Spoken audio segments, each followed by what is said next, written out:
and welcome back to the United Stands Fan Forum. On the build-up show, I said I hope we have a positive forum to talk about, and to be honest, I will absolutely take a draw at this moment in time at Anfield, and we have the panel of Faz, Kev with his lovely little Santa hat on, and Ricky as well, who I'm sure is buzzing with that result, it being 0-0. But I mean, people say, oh, standards are so low, you're celebrating a draw at Anfield, but to be honest, in the moment of time we're in and how difficult we found it at Anfield over the years, I think we've got to take positivity out of that result. Performance, absolutely can look at it. We couldn't string barely 5 passes together at times, but we can have a look at that with some perspective and say the result was pretty decent. But Kev, I'll come to you straight away. If I would have said to you, you know, before the game started, you can take a draw out of that, what would you have said? Snap your arm off. I really would have. And you mentioned a word there like expectation, and it is low because none of us really expected United to put up much of a performance today. We knew we were missing players, we've got injuries and all this, so for that team to go out and perform, you have to look at it in isolation, and there's been a lot made about dressing room splits and are these players with Ten Hag. To me today that suggests that's a performance of players that are fighting, and in the media you will have this spun that United were awful, we were that bad, that we made Liverpool that bad. There is no such thing as a bad draw at Anfield. We've had horrendous results there over the years. We've taken a point from a game today that, you know, we lost 7-0 last year. A lot was made of that. Defensively, United were brilliant today. You know, and Liverpool could have looked and thought, Johnny Evans at the back, we're going to target that. Him and Varane in particular were just like a brick wall. It was almost like, and then it got to the stage where Liverpool would just shoot, you know, long shots, pot shots, and that's because United frustrated them. And on another day, we take our chances. We could have won the game, and that was the game plan. Ten Hag has gone into this. He's not daft. We were tough to beat today. We've not lost the game, and it is a big 3 points. I don't care what anyone says. Big point, yeah. Big point, sorry. Yeah, no, I wish it was 3. I mean, get a bit kidder. We did have a couple of chances, a few chances. I mean, Liverpool dominated us, and to be fair to them, if anybody deserves the game, it probably would have been them. But we defended brilliantly, and we executed the game plan that frustrated them. Clearly put out there. I mean, Faz, this is coming out about Virgil van Dijk saying only one team looked like they wanted to win the game today, having a little drive at Manchester United. Roy Keane comes back and says, well, he should be a little bit more humble considering he's playing for a team that's only won 1 title in the last 30 years, and saying that maybe the arrogance is the reason they didn't win the game.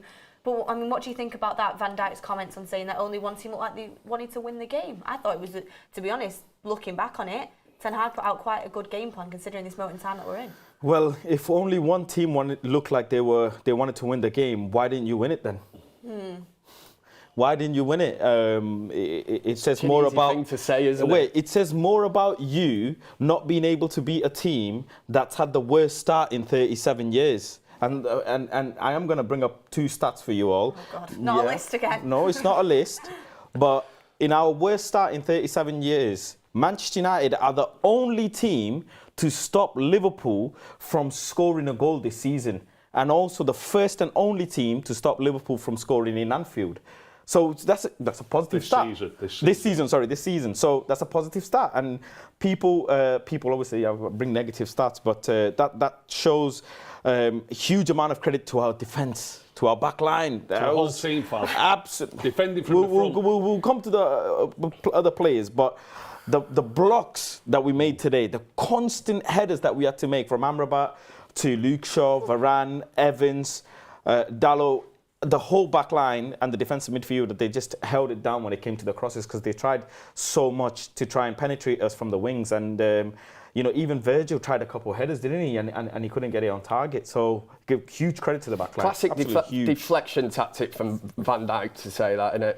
You know, take the emphasis off them because, you know, they've drawn the game, but they're just gutted because they've not been.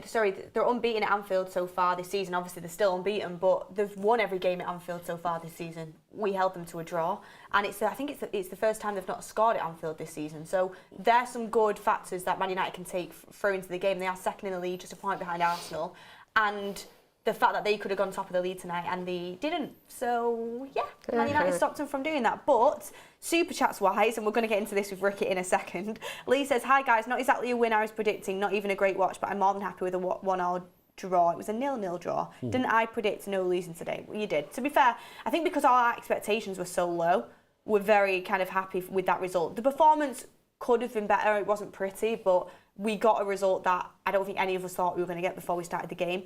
Brian23528 says, if Ricky thinks McTominay played well today. Oh, we're going to get into it. Mario Franco says, Virgil Mona's FC being angry has made my day. Great. Maybe Human says, sign Evan Ferguson. SK, weather warning, extreme flooding in Liverpool tonight. Klopp and Van Disney caught in a river of salty tears. Good draw, and now we move on. Yeah, Klopp was giving it all that. I don't think we've ever dominated United like that before. You didn't win the game, did you? I mean, it is what it is. But Ricky, we've got to get into it, and I want to talk about this first and foremost. Guys, just to give you a little context, anyone who didn't watch the build-up show, Ricky said that McTominay is a more creative 10 than Bruno Fernandes. And by the way, I'm not targeting McTominay because we did well to succeed in keeping Liverpool out, and he was part of that. But in terms of creativity, on the counter, as an outlet, I text Ricky midway through the game saying McTominay's a 10, like he needs to be further back. He's a 10, he's got no creative outlet and he can't really see a pass.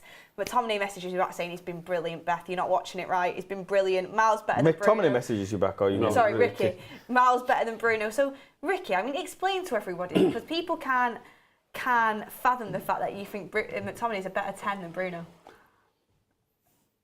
In the game today, we've gone to a place where we lost 7-0 last year and we lost 4-0 the year before.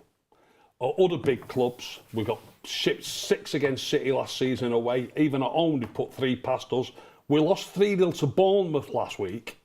We lost 3-0 at home to Bournemouth. Right? Now then, we've got to get more solid. We've got to get those players not chasing the ball all over the field and letting the defenders have it and settle back. I just seen a little bit of smirking when I said it's not just the defenders, and you both smirked. It's the whole team. No, of course it's the whole team. It's the whole team settling back. Let me finish. It's the whole team settling back and making yourselves more difficult to play through, keeping the spaces small. The whole, like you've said, it was a team effort and it was a plan, and the team is planned by the manager. And for the first time in a long time, we've put a team out there to be proud of. A team out there that's gone and fought for every ball and matched them all over the field, or virtually all over the field. Obviously, they're going to have loads of the ball, and I know probably a few people will come in and say, "Oh, they could have scored 4." They could have scored 4, but when they scored 4 the year before last, they could have scored 9. When they scored 7 last year, they could have scored 10. You know what I mean? They only had 8 shots on target last year. Yeah, but you're still all over. You're still pulling us everywhere. That's the wrong way to look at it, Beth. If they'd have picked the right passes at the right time, they could have scored 10 last year when they got 7. Okay. They could have scored 8 when they scored 4. So they could have scored 3 today, or they could have scored 4. But we've defended better and made it more difficult. So the whole team's played better. Let me finish. So now you're talking about creativity. It's a tough place to go to. How creative do you think you can be? How many chances do you think we created last season?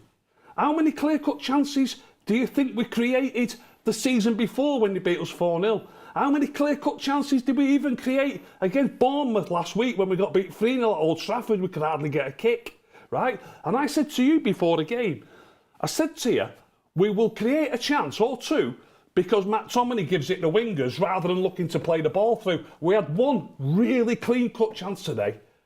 1. And it came from McTominay giving it the winger, getting it back, and slipping Ireland in on goal. No.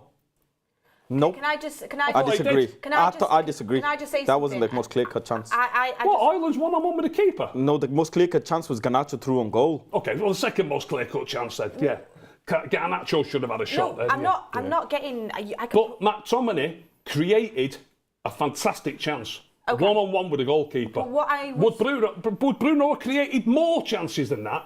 Please tell me no. No, but what Against Liverpool, where we can't get a he kick. could have, but what I'm saying is... He would have. I said he could have. We don't know because he didn't play. Yeah. But what I'm it's saying hindsight. is that the whole team being more defensive isn't purely down to McTominay being in the 10. It's a change of game plan from Erik Ten Hag. That's what it is. Like, if Bruno would have played in that system today, in that McTominay role, it could have been the same outcome. It's not just because of one single player change of personnel. Again, like you said, that's possible. That is possible. But McTominay is more suited to doing that job than Bruno, because Bruno is more than likely to run towards the keeper more often, which McTominay didn't do once, and you leave a big hole behind you. Do you not think, though, that's part of the game plan, though? Which is the reason why we haven't been doing well. But I think it was a change of game plan from Erik Ten Hag today. But also, on that, what I was mainly talking about, which, by the way, I'm very happy to get the point, so these things don't matter, but the very few times we could have got hold of the ball in midfield, we could barely string 3 passes together. We never can there, Beth. I know, You're talking about it as if it's so different. many times We got beat 7-0 last year. We got beat 7-0 last year. You don't think it's better today than last year? Of course I think we got it's beat better. 4-0 the year before. Of course I think it's better today. It's miles better. Yeah, but that's not purely just down to one No, it's not person purely being in down to him, but it's part of the reason. It's part of the team. No, he's part of the reason that we got the result. But All the team today I'm proud of. I can pick holes in games, and we will get onto each and every player. A few little things, Garnacho not being strong enough at times. Anthony, forever checking back where if he went forward a bit, he could get it in front of the players instead of coming back to him and it's under him and he's trying to go. A couple of times he give it to McTominay where McTominay's having to slow up. If you just go that way and knock it in with your right, you're running onto it. So you know, I hate having to go at any of the players after getting that draw. It's a fantastic performance and it's a team effort to be proud of today. Absolutely proud as punch of everybody, of all the work, everybody sticking to the game plan. It was fantastic. If I was in that dressing room, they'd all be getting a slap on the back. I'd leave it till tomorrow to talk to Anthony about getting past the full-back. Garnacho's got to get a bit stronger. Even Ireland's got to get hold of the ball better. We can't keep the ball, can we, at all? No, and McTominay's part of that. McTominay's part of that, of course he is. But you're at Liverpool. You know, you're trying to pick holes in the players who have just done a fantastic job where we normally get leathered. I'm not trying to pick holes. It's a massive step in the right direction. Someone asked me a super chat about you thinking, the whole point is that you said on the pre-game show that you think McTominay is a more creative 10 than Bruno. Somebody asked a super chat about it, so I've asked you about it. You think he is? I think he will be if he keeps playing there. I think he's not. That's the only thing. I'm not picking the holes in McTominay. We got a point today. It's what it is. I think we could have had someone play better in the 10. We got a fantastic chance from the exact way that I told you we would. Passing it to the wingers. Look, we'll never know. Bruno doesn't always try to throw the ball. Sometimes he gives it to the winger or the fullback. And McTominay might occasionally play it through or have a shot when he should give it to the winger or the fullback. But McTominay will play that simple ball more often. And it was giving that simple ball that then stretched the fullback, because the fullback goes out towards the winger gives it back in, so the fullback's moved, there's a bit of a gap. So because he's played that simple pass, it makes the pass through to Højlund simple. Makes the pass through simple, and Højlund should have scored. Can I just come in? That was creative. Early on in the season, I remember there was a particular game, my memory can't call which game it was, but Ricky was crediting Bruno for keeping the ball very simple. And in that particular game, we were saying in that game, Bruno wasn't running around like a headless chicken and leaving that midfield vacated. Leading on to that, another issue that we spotted is when the managers asked Scott McTominay to almost be a second striker whilst Bruno's on the pitch. That way you're now left with the DM being totally alone. Issue that we've identified last season, issue that we've identified this season, reason why I'm so critical of Erik Ten Hag. Today's game, you had Kobe and Amrabat playing in the midfield, who both players held their position. It was a defensive game from our side. We were supposed to defend. They're making challenges. They're being physical. And, credit to Scott McTominay for nothing else other than keeping his position. The passing and everything, the creativity, in my opinion, is no better than Bruno Fernandes. But, he did the simple things that Bruno did in that game, where you just stick to your position. Because today, Liverpool did not do what Wolves, Brighton, Arsenal, Palace, all of those teams did to us. Did it just run through us? Run through us. That's not because of 4 defenders. No, if it was down to 4 defenders only, it'd have been 8-0. I have to be honest, and I can't use my agenda and say, oh, Scott McTominay. I have to be honest. They didn't actually carve us open in the midfield where I thought they would.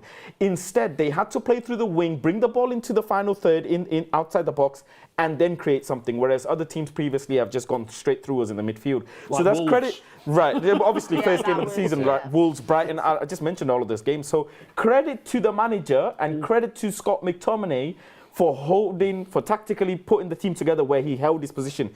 He didn't create anything because weren't in a game to create anything anyways. The best chance was, from Kobe Mino and Scott passing it to the winger. Was, by the way. Yeah, unreal pass.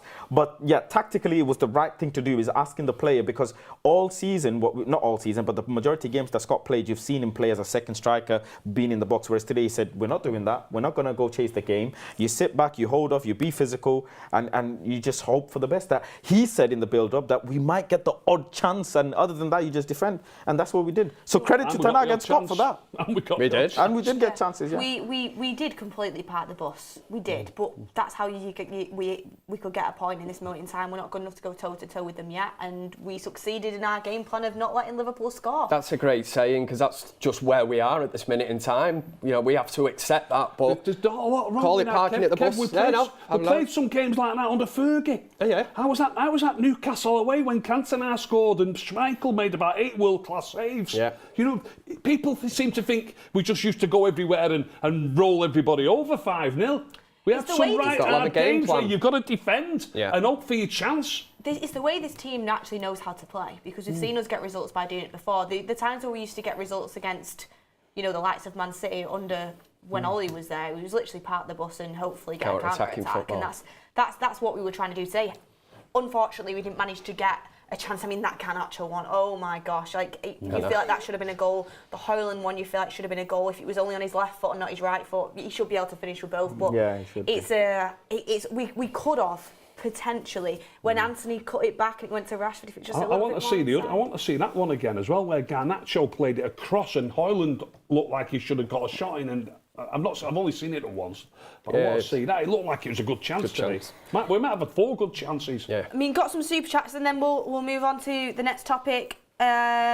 Michael Hatch says, Beth, remember when they said Shaw was washed? I do remember. Mo Salah test today, Luke Shaw came out with flying colours, got a brilliant yellow card, top drawer as always, my fullback.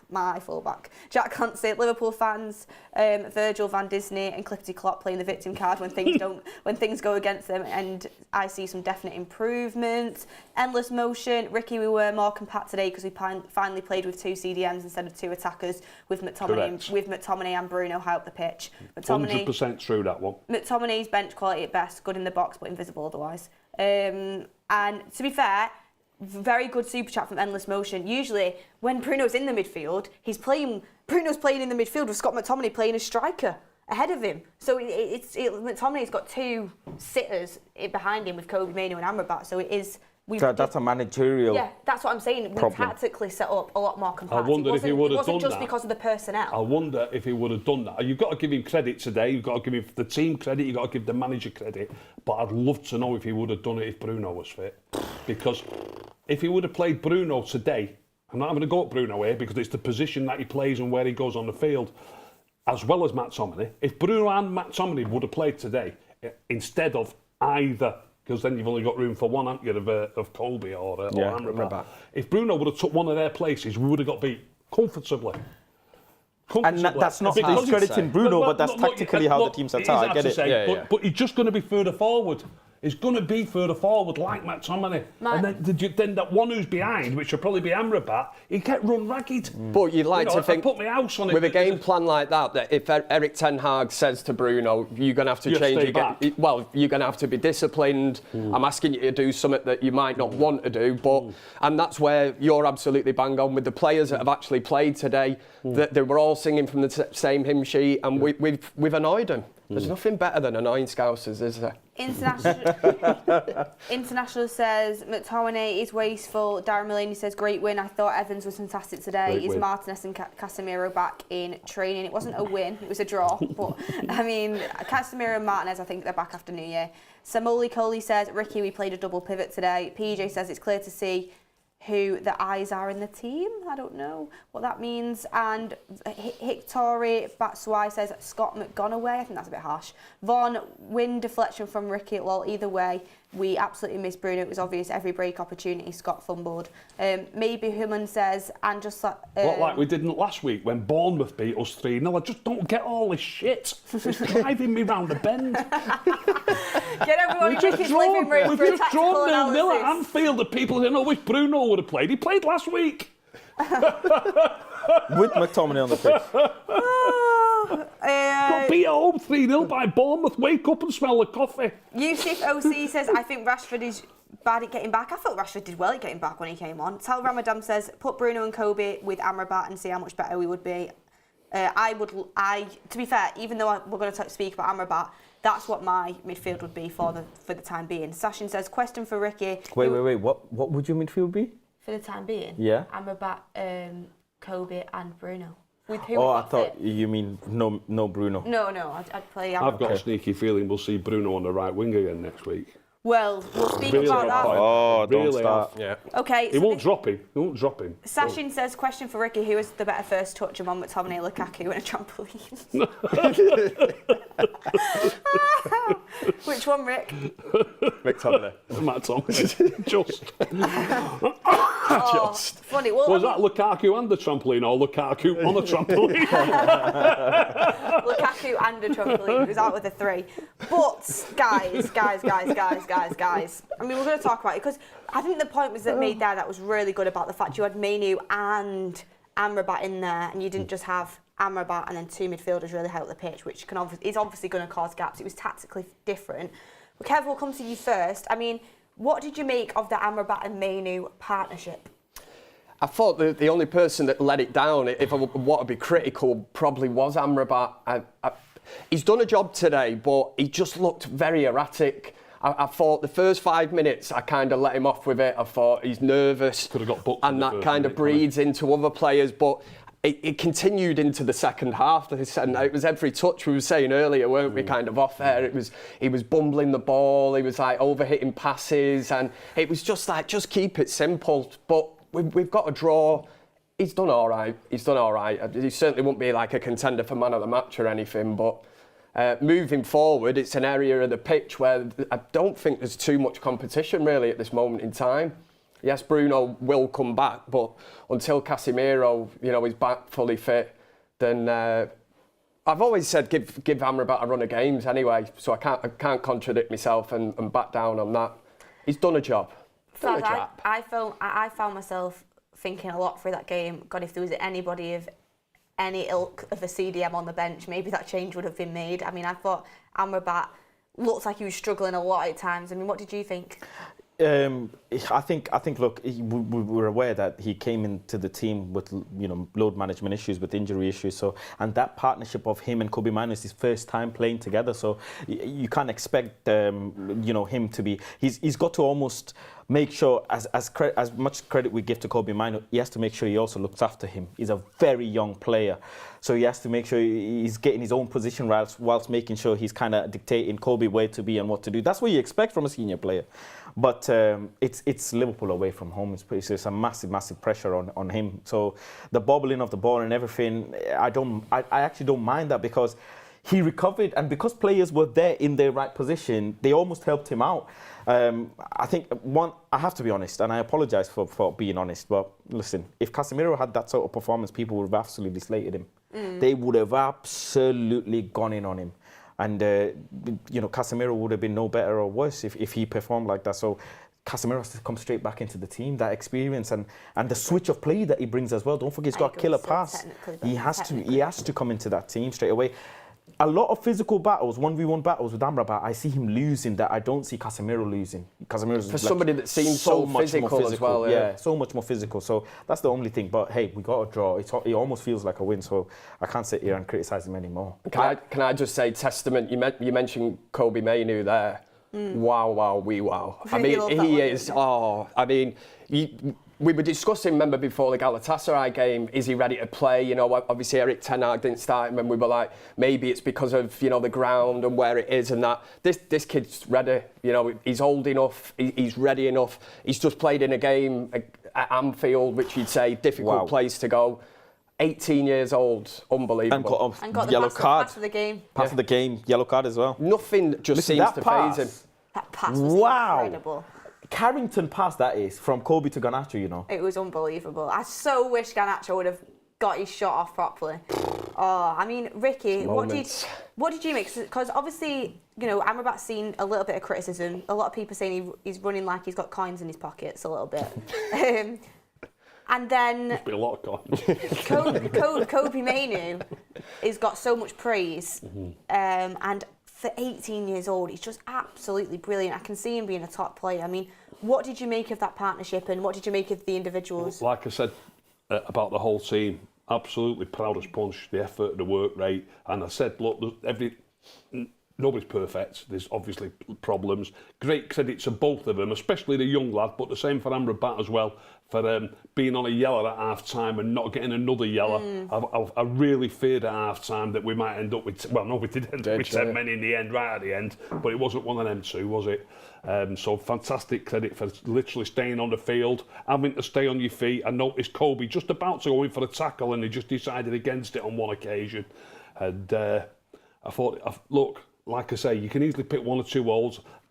I said before the show, didn't I? There was a few times Amrabat, you think, because I'm kicking every ball, mate. I'm desperate for us to get hold of that ball, and it looks like he's got it, and he does get it. But like I've said to you many times, when you watch it again, it maybe doesn't happen quite as often as you thought it did. Because you're watching it and you're so embroiled in the game, and you're so much wanting to come out with the ball. It felt like it happened 5 or 6 times, but when I watch it again, it might turn out it's 2 or 3 times, you know what I mean? Where he won it back, but then it just escaped him and they got it straight back off him. And it was doing me head in that. But like I say, when I re-watch it, hopefully it wasn't as often as I thought it was. Yeah, one thing I would say is, even though I don't think Amrabat played particularly well, and I know he did get a lot of criticism, he did fight until the very end, and he gave everything, and that's the bare minimum that you expect. Won quite a few headers in his own box as well. And he didn't. You could tell, you know, he was getting maybe a little bit frustrated with his own performance at times, but he kept going, and he got in the right defensive areas at the right time. And do I think Casemiro comes straight back in? Absolutely, but he, despite having a poor performance, he kept going and give everything, which is what you need. You need players not to drop their heads. But one thing I did want to say is, you know, you had half our team on yellow cards. Darlow got a red, which should not have been a red, in my opinion. But besides the red, half our team on yellows. I mean, Luke Shaw took a bit of a cynical one, which was a great time to take a yellow card. Like you said, you know, the 2 players getting the yellows and then managing to not get a red. I thought the team today, 1, everybody gave everything, which is exactly what you expect. And 2, you could see passion, you could see fight, you could see the desire.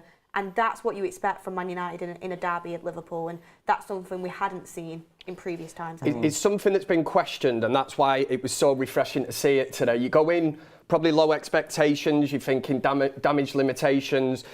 One of the criticisms has been players not fighting, not running, you know, basic fundamentals of football.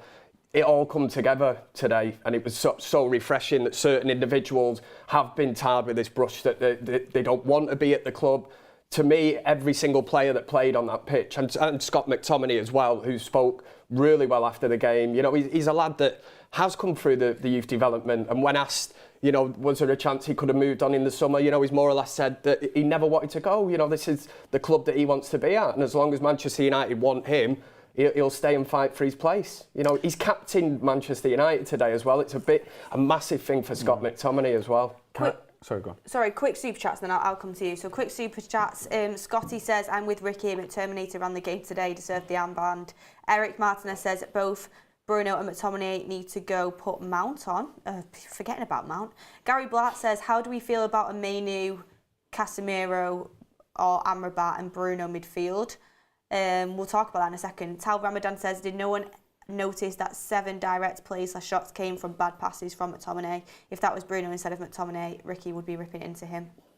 You have to check that back, Ricky, in your rewatch. I can't remember when they got the shots or how they got the shots. Leo J says, Evans and Varane did fantastic. I would like to see that partnership again. I would like to hear the panel thoughts on the red card to Dallo. We'll get on to that. Yeah. Kenshin says, there are countless chances today that McTominay messed up counters.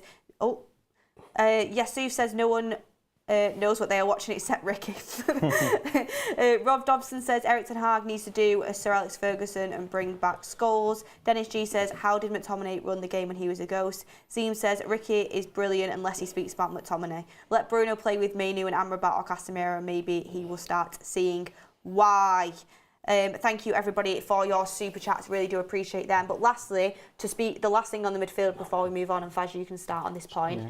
Is, with everybody fit, what would be your starting midfield 3? Brilliant question, because I was just going to touch on that. Earlier on in the season, we somewhat, people said, grouped Rashford and Bruno together as the 2 players that were pivotal to not working in the Manchester United team.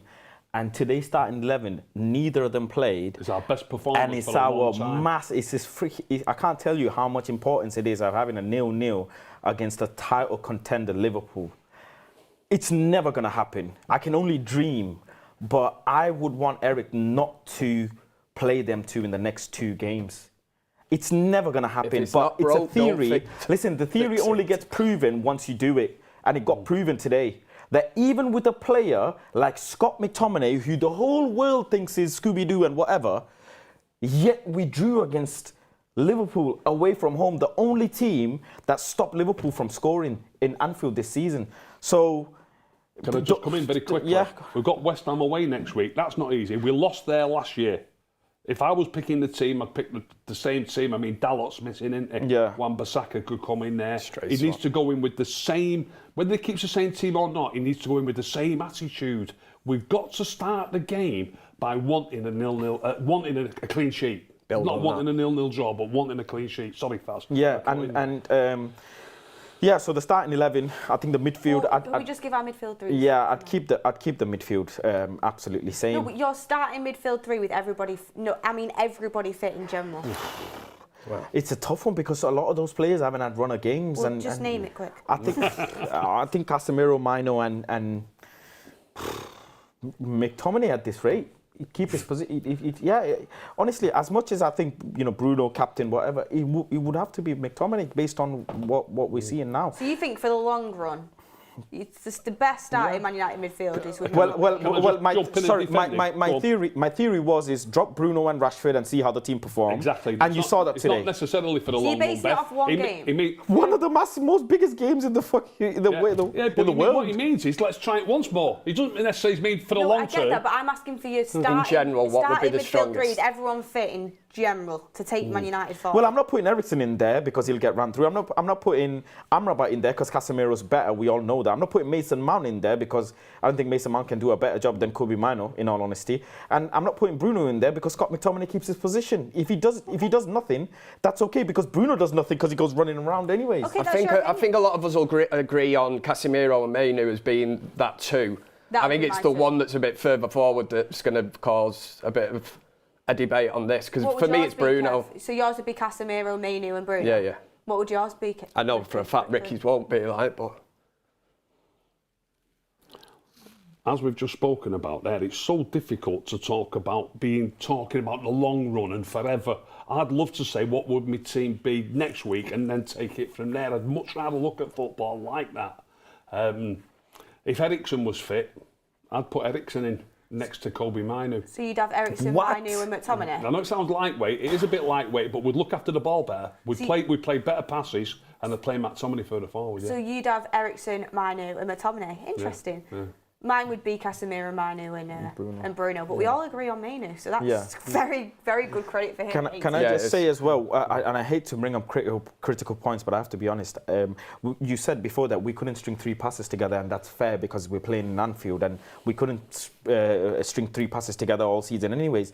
But you absolutely cannot justify Manchester United, a professional Premier League football team, not being able to get out of throwing positions. That is not acceptable. We couldn't throw the ball from the touchline and get it to a player and play the ball out. This is Sunday League stuff. Bruno usually helps with that. He usually gets He was grinding my gears. And then we get out. Not one throwing we were getting right. Yeah. This is shocking. I know you're at Anfield, but it takes 2 passes to be able to get out of throwing usually situations. Bruno comes and takes the ball and passes it back, and that's how we get out, usually. Whoever the set piece coach is, because that's what they work on, they need to get their act together. Yeah, we need to be better at it for sure. We've got some super chats, and people, if you don't agree with our midfield threes, get yours in the comments for sure. This is an interesting one. Breach Rhoda says Amrabat is not Premier League quality. Sorry. I mean, quick yes or no answer. We got a loan. We paid 10 million for a loan from Fiorentina this year. Amrabat, would you keep him or not make it permanent? Yes or no? Faz? No. No, based on what I've seen, no. What is there a transfer fee involved then? Or? We could buy him if we wanted. An option to Should buy. that be? 25 million. No. No. Okay. Mario Franco, what are you on about? They had 34 shots. Bruno is only creative player we drew because we play with a double pivot for the first time. Rishi says, can we score without Rash and Bruno on the team? Because he's not there. We created anyways. Ben Orim says, so our aim is not to score? Yeah, keep McTominay in. Did we play well? No, we didn't. We defended well and rode our luck. That's the thing with stats, though, Beth. You know, you've got that Scouse mentality, because they'll all be doing that tonight. You know, we had 34 shots on goal. How many goals did they score? How many None. shots did Gakpo take from way outside the box as well? We restricted him to that. There was wayward shots from all over the pitch. We frustrated him. Tal Ramadan says, guys, it was only a draw because of the double pivot. Give Bruno a chance with double pivot CDMs. It was only a draw because of the double pivot. Oh, that was it, right. Zeem, it did make a big difference. Zeem says that was part of the bus, guys, and it was a good setup to get a draw at Anfield. For games we need to win, we have to get Bruno on for McTominay. So thank you everyone for your super chats. Ricky's going to be inviting you all around to his house to watch the game to show you. But I mean, it's good to have different opinions. That's what we like. But next, let's get on a little bit to defence and attack. So let's start off with Dalot in general, because obviously he got a red. But besides the red, which we'll talk about in a second, Faz, probably one of his best defensive games for United. Yeah, we're defending it, aren't we? So he kept it very, very tidy and very physical and very energetic as well, going up and down. Don't forget, I'm yet to see Luke Shaw cross the ball. Couldn't get forward. I'm yet to see, but Dalot's getting forward and crossing the ball, and the cross wasn't as good as you'd expect. You said that the cross was awful, it was horrible. I get it. And it was also a very zipped cross when it could have taken the pace off. But that's something that the team and the striker has to work with the fullback to know. Hold on, let me finish, please. When a fullback has the ball, and you know your fullback, the likelihood of that fullback in that position is going to cross, you as a striker need to learn that I need to go near post, that I need to go in the middle or the far post, and that's what you work on in training. Or Faz, you look at it and go, what's he putting the ball into an area where nobody is? No, let me finish, please. Let me finish. You've seen Dalot do that cross before where Rasmus has gone to the near post and he's missed it. You've seen it. He's not even aimed it at him sometimes. He cuts it back. And he's got the highest, he shoots himself. He's got the highest percentage of cutbacks as a fullback in Manchester United as well.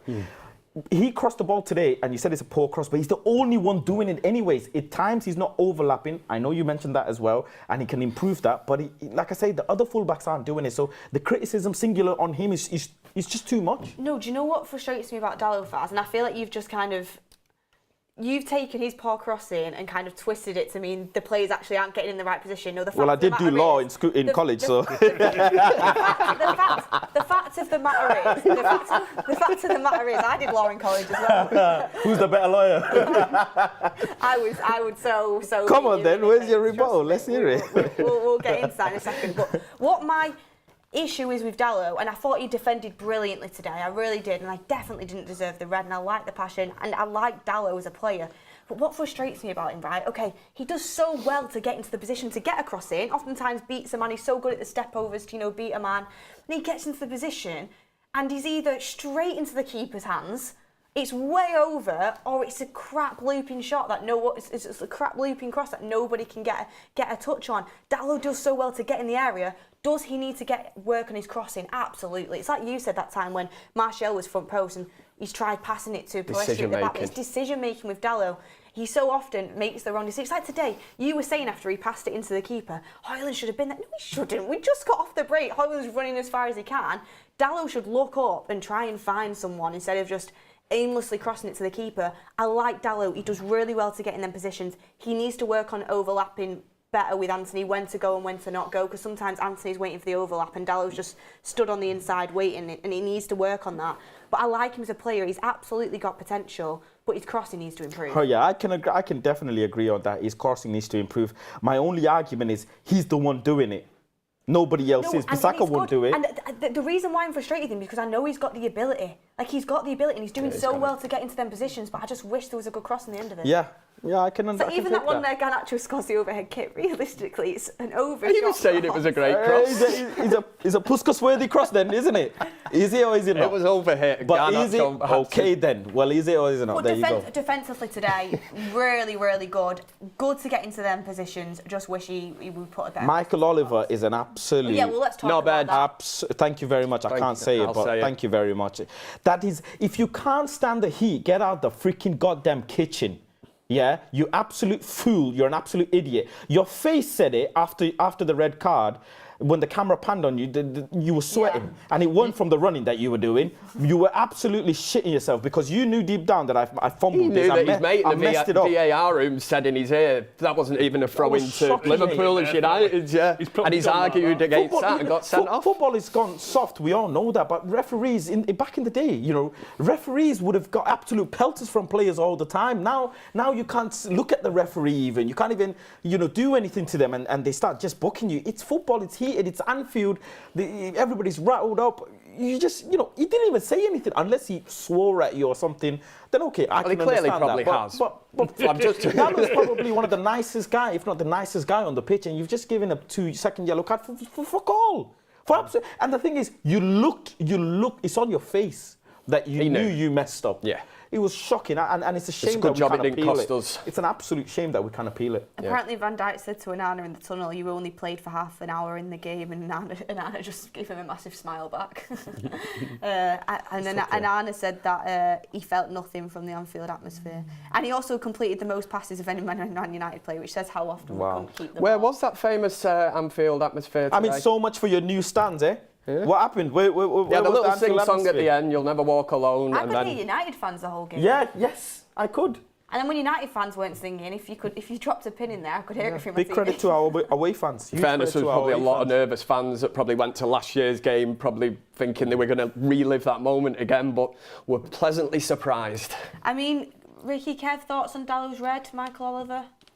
Look, I don't know what he said, but he's clearly really thrown his rattle out of the pram, Dalot, hasn't he, on the first decision. I know the decision's wrong, but it does say in the rule book that doesn't really matter. It's retaliation, not retaliation. It's, what did he call it? What's the word I'm looking for? He's argued with the referee, so he gets a yellow, not a straight red. He gets a yellow. Don't know what's been said after that, but he might have called him this. But he's not argued. His mum does he said he went to him. Your mum does your hair. The ref is yards out. The ball has gone out from Salah, and he's just expressed his feeling. I cannot believe that the referee has issued him with a second yellow if he hasn't said something to him about the first yellow. Why would you? But do you know what's for me? It's like Dalot is absolutely sprinted like the length of the pitch to get back with Salah. Did fantastically well. VAR should be able to get involved. My son says to me, and I think it's a fantastic point, VAR can only get involved in penalty kicks, red cards, what else? Well, that's goals, really, isn't it? That's goals. You can't get involved in an offside if it don't result in a goal. Yeah. So they get involved in goals, penalty kicks, red cards. I think that's it. But until the next thing happens, you don't know which decisions are important. Yeah. Do you understand what I mean? So they got a throw in there. They'd have scored from that. They could have easily scored from that throw in. That's just as important as a penalty kick. Yeah. Or it's just as important. Yeah. So if it's dead quick, can't they just go in the referee's ear? You got that wrong. It's a United ball. Simple. I don't get it. Simple. Because for Dalot, obviously he's ran the length of the pitch against Salah, who's a great player. He's purposely made sure that he's won the throw-in. Michael Oliver's just casually just gone, no, it's Liverpool's way, whatever. He deliberately played it against him. Michael Yeah, he Oliver, you can get it wrong. Okay, he's a bit far away, but it's so obvious that it is their ball. But he's got it wrong. Dalot's turned back in frustration, had a bit of a pop. All right, a yellow card. But to then give him a second, and then, like you said, from the camera pan onto Michael Oliver, he looked like when he was giving the red, maybe I shouldn't have done this. They probably and just it's told him, like, haven't you've they? lost your head to give the red. It's possible in a game that you've done that. Like, Dalot lost his head, Michael Oliver lost his head in giving a red. That happens, it's human nature. I just think that it was never a red card, especially when Nunes earlier on in the game got a yellow and was mouthing off about getting a yellow. Well, isn't that 2 yellows then? Yeah. He's not even looking at the goddamn ref. He's looking at the ground and expressing his frustration. How the hell is that a yellow card? He's not even looking at the ref. Like, He's only frustrated because it's If a only the decision VAR that's gone man was against allowed us. to say that's a United ball, that it takes a second, Yeah. and he goes, right, it's that way, sorry. And all the rest of it doesn't happen. And when I speak about that, by the way, that could happen on nearly every decision if you get it wrong. Because when people talk about VAR getting involved and the length of time it takes, think of it this way. When it is a penalty, when it is a red card, or when it is a goal, they really have got to be meticulous and really look at it and study the lines if it's offside and study this and study that. And it changes out of the game. But there wouldn't be as much... time added. There won't be as much focus on that situation if it's just a throw-in or it's a corner or a free kick. You've got that wrong. Quick, just dead quick, that's it. Okay, sorry, it's that way. They've got Dead the technology, easy. haven't It's they? dead easy. It's just the people running it that are idiots. Yeah, I mean, it was frustrating, to be honest with you. But anyway, it is what it is, and you can't even appeal to yellows, which is so annoying. Yeah. But Stupid let's one. move on a little bit. I mean, while we're on the defence, Varane, Evans, both brilliant today in a partnership. We've already spoken about Luke Shaw being excellent, but Varane and Evans, I mean, is that a centre-back partnership you'd like to see continue, everyone? Certainly for now. If it's not broke, don't fix it at this moment in time. We all know what Varane is. Once you can get him fully fit, he's absolutely, I think he's people call him a Rolls Royce of a defender. For some games, for some reason, he was parked up in the garage, but now he's back out, and it's great to see. Johnny Evans, the one thing you had there in that back today, them two centre-backs, was experience. And you're going to need that. Johnny Evans has played many times, obviously, at Anfield, but I read before this, that's the 8th different centre-back partnership that United have, tried this season under Eric Ten Hag. So it shows you it's been a problem at the back, trying to mix and match and try and get the right kind of blend. But at this moment in time, as long as they're both fully fit for next week, how can you tell one of them now and say you dropped for next week? Because you'd say, well, what have I done wrong today? We were having a conversation, Faz, about Varane and how good he was in today's game. And you were saying, Ten Hag, man management skills, why has Varane not been playing, which is obviously an understandable point. And then McTominay comes out in his post-match interview and says, we're all behind Ten Hag, he's a great manager and a great man manager. Yeah. So, obviously, Scott McTominay is in the dressing room saying that Ten Hag's a great man manager. So what are your thoughts on that? Scott McTominay also said that the previous regimes were toxic, but during that time he didn't come out and say it was toxic. So, yeah, he said that, and he's obviously going to give positives, and that's fair, that's fine. But for Eric Ten Hag not to give the captaincy to Varane almost tells me that, there's clearly some sort of issue between you and Varane, or else why would you not give it to Varane if the whole world is saying it? But I'll tell you what, I want to bring this up about Rafa Varane, and I can't bring up the other games because he was not either in the squad or he was injured. But there are 4 games where Eric Ten Hag didn't play Rafa Varane, and today, I'm glad he played him, and the theory got debunked that Rafa Varane can't play left centre back. He can play left or right. He's our best defender. He played right today. I found that strange. Yeah, he played. At times you saw him on the right, at times you saw him on the left. I think Evans played more to the right. Did he? I thought Yeah, so. he played on the left thought quite a so. bit. He played amazed. left quite a bit. So against Bournemouth, Eric Ten Hag didn't use him. We lost that game. Against Newcastle, he didn't use him. We lost that game. Against Galatasaray, he didn't use him. We drew that game. And against Everton, he didn't play him, and we won that game in great fashion. There's 3 games that we didn't end up winning, and people kept saying that Harry Maguire's performing well. Well, yeah, Harry Maguire's performing well. He's long overdue performing well for Manchester United anyways. And, he's performed well, so kudos to him. But after that performance today, not one person can tell me that Rafa Varane does not deserve to be in the starting lineup, left or right centre-back. Varane's brilliant. And he has to play. I sat here and there's a clip that got 500,000 views of me saying Rafa Varane cannot be our starting centre-back this season. I still stand by that point. But these are the games Rafa Varane should be playing. And big games like Galatasaray, some of the big games at home, he should be playing. And you need to... The reason why you're playing Maguire at right is because you prefer his, footing and passing ability. That's why you're playing him. But on the other hand, you're missing out on one of the best defenders you could have asked for. And yeah, he's injured, but do you know Rafa Varane only was injured 4 games this season? The rest are not in bench for illness or not whatever reason. It's just 4 games. I think it's because he was trying to find his form after coming back from injury. But today he was absolutely sensational. Absolutely sensational. Yeah. I mean, can we all agree that if Varane, continues playing like this, which we know he can, he has to start? Yeah, because it wasn't long ago. There was rumours he wasn't happy. We were trying to work out why Ten Hag wasn't playing him. If we sold him, we are so silly. Or has it been all part of the plan? The player will know his body. He has had a shocker with injuries. Was it all about working his way back into the team, taking it step by step? At his age now, he is going to get injuries. So I'd prefer to use him for games like this, certainly.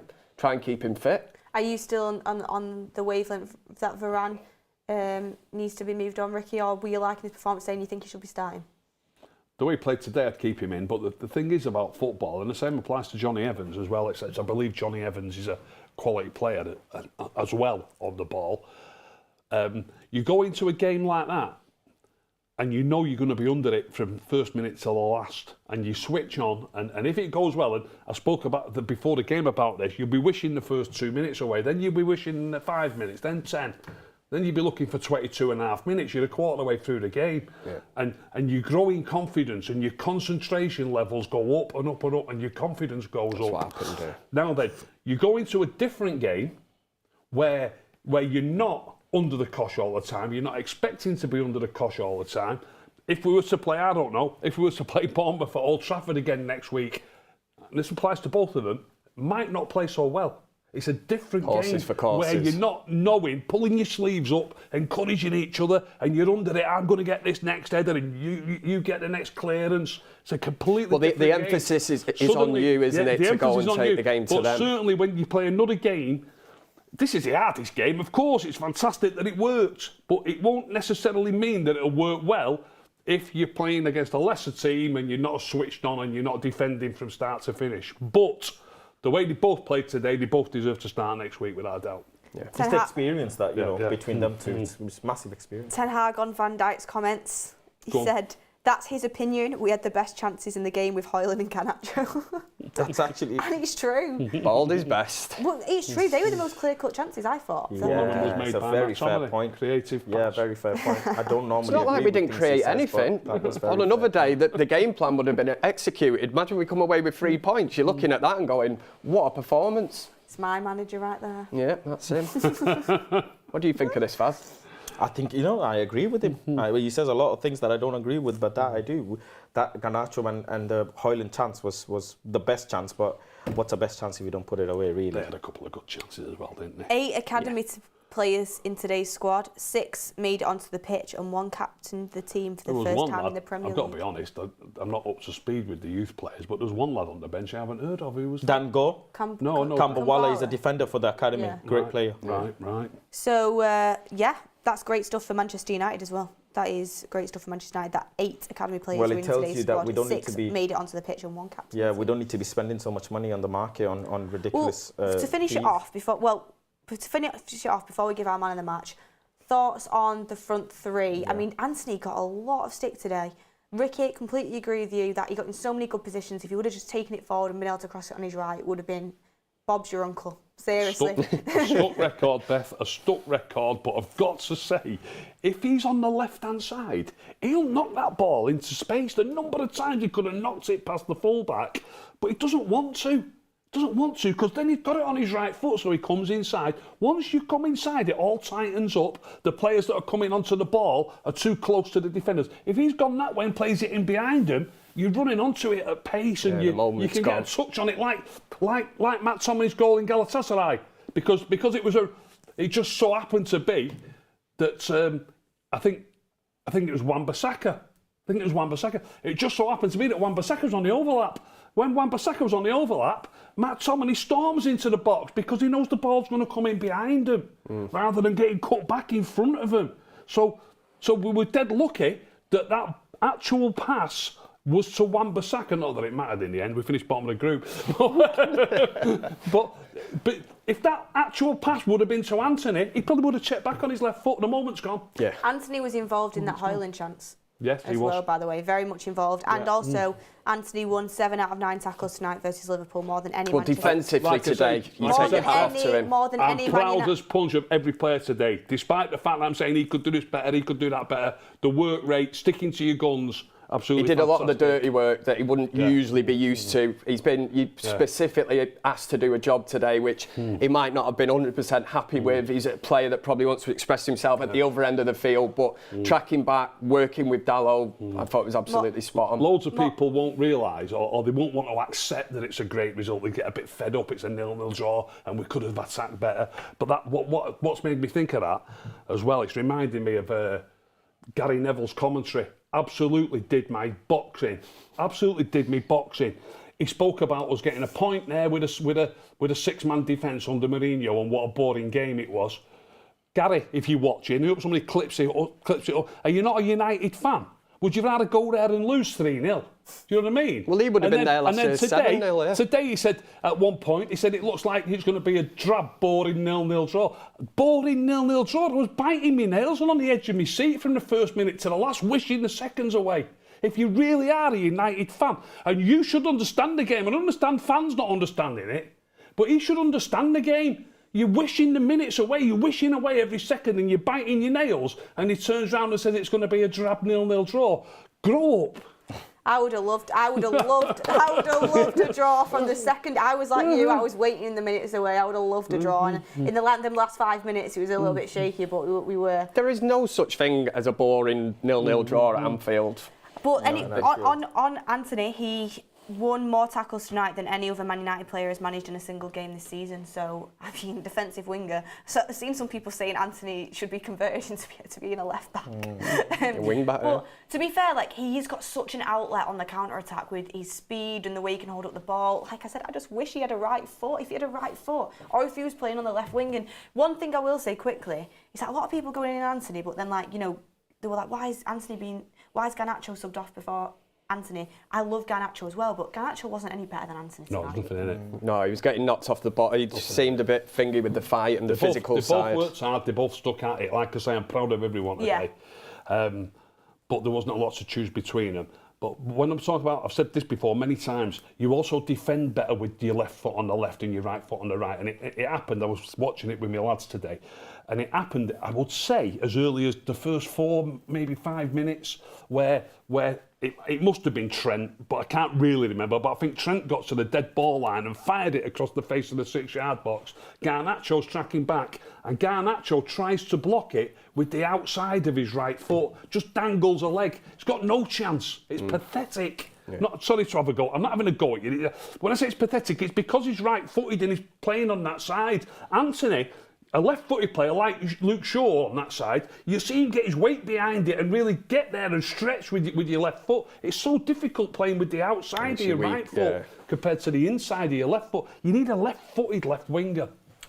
I mean, any other talking points on the front three, guys? I think Hoyland just needs to start, you know, I don't know what they're doing in the training. I feel sorry for him because he's feeding off absolute scraps. That was a tough game for him today. That was always going to be like that. Yeah, but at the same time, his hold-up play, if that's a bit better today in a game like that, surely the game plan would have been, really whenever Hoyland had it, today. hold it up, get up the pitch. Not really involved with anything, really, because we're not attacking.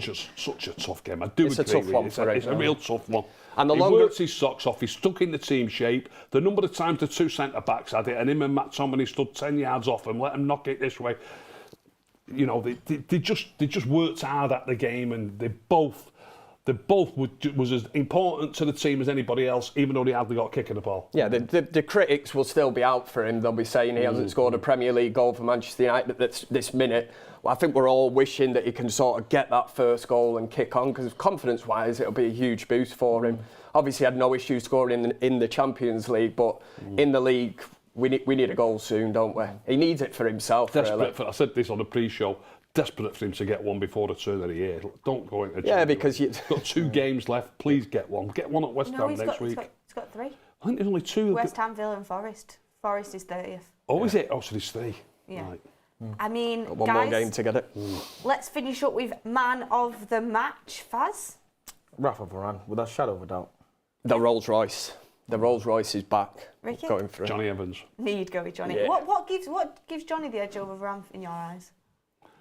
What gives him the edge? I'll need to watch it again, but I just love watching him play. He's so cool and so calm on the ball. And I just think he had a great You see that one in the first half where he brought the ball out and he did that like little pirouette spin when he got fouled. Yeah. I was watching that and I was thinking Ricky's going to be loving this. He's absolutely different, Gravy. I thought Johnny was good, but my man of the match was Varane. He was like a magnet to that ball in the box. Them two were just a really good pairing Beth, that complemented I'll each watch other. it in the morning and I'll count how many clearances each of them got out of the box and let's see if he cleared it more often or not. Let's be honest, Ricky, you're going to watch it when you get home. You're doing it tonight. You know you're going to watch it when you get home. We'll see him on Instagram later. He'll have his little stick out, won't he? Going, look at this. Don't talk about the stick again. Oh, God. That cracked me up last time, that. You know what? On a side note, it's good to laugh. It's good to have a laugh and smile. I thought I'd be going home today so much more depressed than what I am. I wasn't looking forward to I'm this today absolutely one over bit, the moon. but yeah. Absolutely. Knowing Man United, though. It's West Ham next. Yeah, okay, guys, quickly. Is it West Ham next? Yeah. We've got Ham West next. Ham Oh, next wait. week. I'm not here for that one, so you guys It's a will right be. tough game. You guys will be here, but I get to. Why are watch- you not here? I've got the day off. I'm just watching it with my dad and my brother at home. Oh, right. Okay. But guys, We'll have to get you on a Zoom call before the yeah, game. get on the Zoom call. Get on a Zoom call. But you guys will be here, so I mean, I can't wait to watch it. Now that we've got a decent result here, but what are we predicting in that game? Scorelines, Faz. I really fear Mohamed Kudus. Absolutely terrified of him. He's having a proper season, isn't he? And Kudus is doing I hate to do revisionism, but under that system in a counter-attacking football, he's flourishing, and he can punish us. But away from home, our record has been awful. I'm not going to get carried away with this 0-0. I still think West Ham get a result. You know, I'll be honest. I hate to be that person, but I did do a video on Kudus in the summer saying we should sign him. He did silver. Oh, was it last summer? It was Wow. at some point. Where But did you sign him from? Ajax, Eric Ten Hag's boy. left-footed forward player. Ajax found him from Ghana. Blowing. But the thing is, I saw someone on Twitter say we signed him and he'd have like He's a no left-footed goal player, did you say? contributions. Yeah. Everyone would be hounding him out, Yeah. and like he wouldn't be working in our system. It's to cut it at Man United and to cut it at West Ham. No disrespect to West Ham, it's just a completely different cloth. Players sink here, but Kudus is doing really well. So you're predicting a West Ham win, Yeah.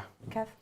I hope I'm wrong. On the back of this, I think United will win. The one thing that is going to be different from this game, if he does decide, obviously Dalot won't be in, let's just say Wan-Bissaka comes in, you're going to have to be a bit more adventurous. You know, it's a different game to West Ham than it is playing at Anfield today. So you can't really go there and sit back. We expected Liverpool to dictate the style of play today. That's exactly what happened. West Ham's a different game. I think it's the kind of game that Man United can rock up to, and they can take the game to them if they can set the tone for it. I do, yeah. So you're going with United win? Yes. Ricky, quickly. United win. I'll go to draw again. You go with a draw. Our second draw of the season, that would be. Well, the annoying thing is, if we do go, like Faz says, if we get beat, all the hard work today goes out the window, because this season has pretty much been one step forward, 2 steps back. And you make a good point. It's like you don't want to get burnt, do you? They've let us down so many times before. It's almost you kind of hold it back. Don't Only you? reason is the Chelsea game. Sack it. That was a false start. I'm going with a Man United win. Sack it 2-1. Just before Christmas. That's the spirit. Edgy game. Someone put in the chat clearances for Varane 15, Evans 5, but I don't know if I don't know if it's accurate. Go and watch the They're game rubbing now, him over. Go with your little stick or big stick. Go and count all the clearances you want.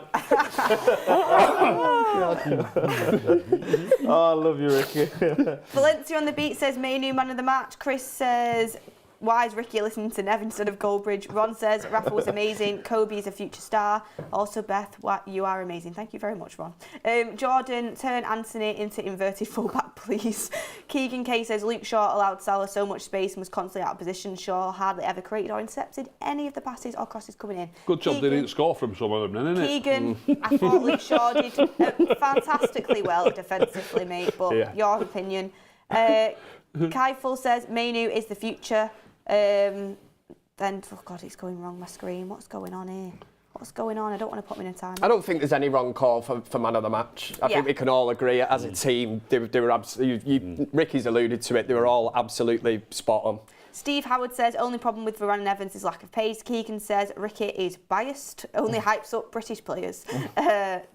I don't think he's not. He loves Martial. What are you on about? Yoshimo says 4-2-2-2 may work for us. Gets 2 from CDM, Mainu, Amrabat, Casemiro, 2 from Bruno, Mount and Ericsson, and 2 from Rashford, Garner, Hoyland. I don't think so, but thank you for the chat. SK says Michael Oliver's mum does his hair, and Travel Bug says United supporter from 68, and Yusuf said Bruno most overrated player that I've seen. And Zeem said, that was part of the bus, guys, and it was good to set up for a draw at Anfield. Thank you very much, everyone, for your super chats. Thank you to the panel. Roll on West Ham at the weekend, and hopefully we can build on from here. Klopp and Van Dijk can say all they want, but they couldn't score in Andre Onana. Clean sheet is on. Clean sheet, Golden Glove. The Golden Glove. I'm joking, guys. Has he got the highest clean sheet? He's second most highest, I think. Wow. But anyway. Wow. I don't know how, but anyway, guys, Ricky, thank you. Kev, thank you. Faz, thank you. Have a lovely Christmas, guys. I mean, I will be back tomorrow morning. I'll be back at some point tomorrow, so I'll see you then. Thank you, everyone. Hit a like on the video on your way out and enjoy the rest of your Sunday.